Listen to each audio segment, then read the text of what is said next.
Bonjour à tous, ma camarade Mildred Vieira-Cacha et moi, Lina Calderon, on va présenter le projet Brisons le silence, Basta ya. Pour continuer, on va parler à propos de l'introduction. Il est important de faire conscience et sensibiliser les personnes sur la discrimination et violence du genre. L'idée, c'est de développer différents ateliers à travers des espaces virtuels pour connaître les communautés en licence, dans la licence en langue étrangère. À propos des objectifs, on a l'objectif général, promouvoir un espace virtuel de réflexion afin de sensibiliser les personnes sur une problématique sociale qui est très évidente comme la violence du genre. L'idée, c'est d'utiliser les espaces comme Instagram, les blogs et aussi Google Meet.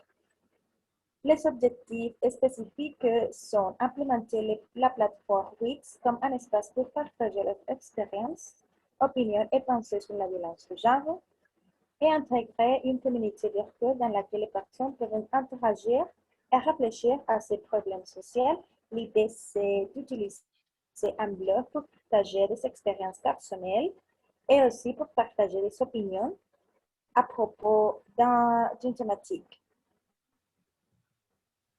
Dans la partie du public, les étudiants et étudiantes du programme de langues étrangères de l'Université de Pamplona, dans la licence en langues étrangères, anglais, français, de 3e jusqu'à 10e semestre, aussi des diplômés ou diplômés qui ont participé dans les rencontres virtuelles. Et ça veut dire pour développer les espaces virtuels, le public a utilisé un niveau B1 et B2 en français. Bon, pour être connu comme projet pédagogique, on a créé ces 12 images. On a ici les logos où on trouve les slogans qui c'est pour un espace universitaire sans violence de genre. Et ici, on a l'affiche où on trouve aussi les slogans et les numéros de contact. On a notre page d'Instagram et on a les jours et l'heure des ateliers à développer. Bon, et pour le lancement du projet, on a partagé notre projet à travers des réseaux sociaux et spécifiquement dans les pages d'Instagram et ici dans les blogs Wix.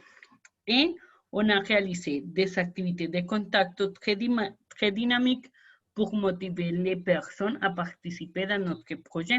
Cette activité de contact a consisté en choisir 5 images et créer une phrase assez liée aux violences de genre pour introduire notre projet pédagogique. Et ici, on a les rôles. Pour les rôles, moi, je suis la personne chargée des réseaux sociaux, de faire les publications dans l'Instagram et contacter les participants.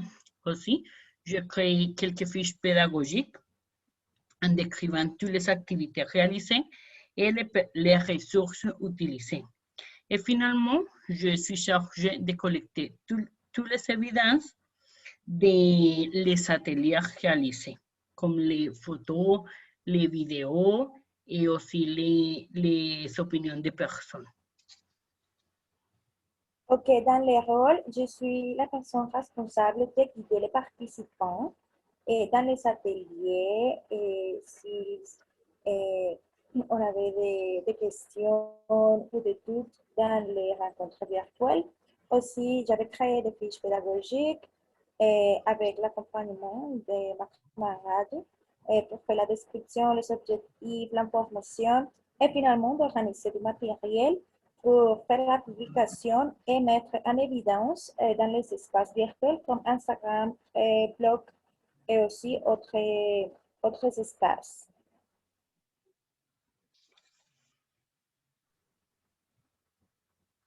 Et à propos, on a fait 6 ateliers pendant Pendant le semestre, on a parlé ici à propos de cet atelier, l'atelier numéro 1. On a la fiche pédagogique et aussi les ressources.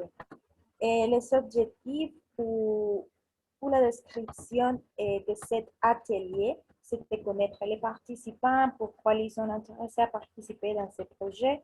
Ici, l'activité consiste à créer une phrase et les participants ont choisi une des 5 images publiées et ils ont créé une phrase décrivant ou interprétant l'image. Aussi, on a l'atelier numéro 2. On a ici la fiche pédagogique. C'est premièrement de faire l'introduction à propos de la thématique à toucher. Dans ce cas, c'est le type de violence, soit sexuelle, physique, socio-économique, psychologique et verbale. Pour l'activité, chaque participant a choisi un type de violence et ensuite il a créé un type de campagne ou commercial de 30 secondes pour dénoncer ce type de violence avec une phase de réflexion. Bon, et pour l'atelier numéro 3, on a la thématique principale, la violence conjugale et l'objectif principal est parler de la définition de la violence conjugale. Pour cet atelier, on a partagé un court-métrage intitulé L'amour n'est pas un sacrifice et qui consistait en que les participants devaient partager ses opinions liées aux courts-métrages qu'ils ont vus. Pour l'atelier numéro 4, l'objectif principal, c'est d'introduire la thématique principale, la violence du genre aujourd'hui. Et pour cette activité, on a développé un débat où on a connaître les opinions de tous les participants. Pour l'atelier numéro 5, l'objectif, c'est de connaître les différents types de discrimination, soit l'origine géographique, nom de famille, lieu de résidence, appartenance, langue parlée, sexe, situation de famille. Ici, l'activité a été que les participants vont donner une opinion à travers un débat qui répond au phénomène. Et dans ce cas, pour la question, quel est le type de discrimination le plus connu en Colombie? Et dans cet espace, ils ont donné des exemples pour transmettre les idées d'une manière cohérente. Pour l'atelier numéro 6, on a l'objectif principal qui est de connaître les expériences personnelles des participants par rapport à la violence ou discrimination du genre. Les thématiques de cet atelier, c'est le contexte universitaire et les expériences personnelles. On a partagé une chanson pour sensibiliser aux participants sur la violence de genre. Et aussi, ils ont fait des commentaires dans les pages d'Instagram en partageant les expériences qu'ils ont vécues. Dans cette partie, on mettra en évidence toutes les activités qui ont fait dans les différents ateliers pendant le semestre. Ici, on a l'atelier numéro 1, et les commentaires des participants et aussi la publication sur Instagram. Et ici, dans l'atelier numéro 2, on a les vidéos ou les commerciaux que les participants ont fait pendant l'atelier. Dans l'atelier numéro 3, on a ici les courts-métrages qui parlent à propos des violences conjugales. Ils ont fait des opinions à travers de Google Meet. Dans l'atelier numéro 4, on a ici des commentaires et aussi des commentaires et en partageant des opinions entre les participants.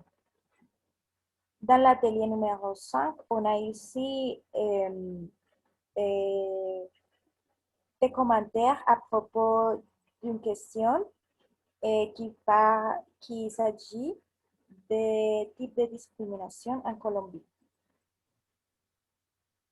Et finalement, on a l'atelier numéro 6 et vous pouvez voir les différents commentaires à propos des expériences personnelles de violence. Ici, on trouve le calendrier prévisionnel et le calendrier réel. Dans le calendrier prévisionnel, c'est la première version qu'on a créée. On a depuis la 3e semaine d'avril jusqu'à la première semaine de juin.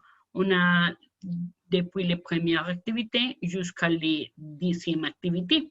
Et dans le calendrier réel, on peut voir qu'on a commencé très bien dans les 3e semaine d'avril, mais on a trouvé quelques problématiques liées au cessez d'activité dans l'Université de Pamplona. Cependant, on a développé tous les ateliers chaque semaine et on a depuis la 3e semaine d'avril jusqu'à la 3e semaine de juin. Finalement, on dit que tout au long de la mise en œuvre de ces projets, on a réussi à faire les participants conscients d'une problématique sociale qui est présente dans la société comme la violence et la discrimination du genre. On a développé des activités à travers de l'utilisation des réseaux sociaux, l'Instagram et les blogs qui visent à motiver la pratique du FLE, ça veut dire du français et langue étrangère. Plusieurs activités ont été menées et cela montre l'approbation des participants à travers de son participation active dans chacun des ateliers réalisés. Pour conclure, on peut dire que le projet Réussissons Résilience de Astaja nous a démontré que dans la situation actuelle, on peut développer et de partager des opinions, des activités en utilisant les plateformes virtuelles et pour partager ce type de commentaires et aussi pour être actif dans les distinctes plateformes qui ont trouvé actuellement. Je crois que c'est tout. Merci beaucoup. Merci beaucoup pour votre attention.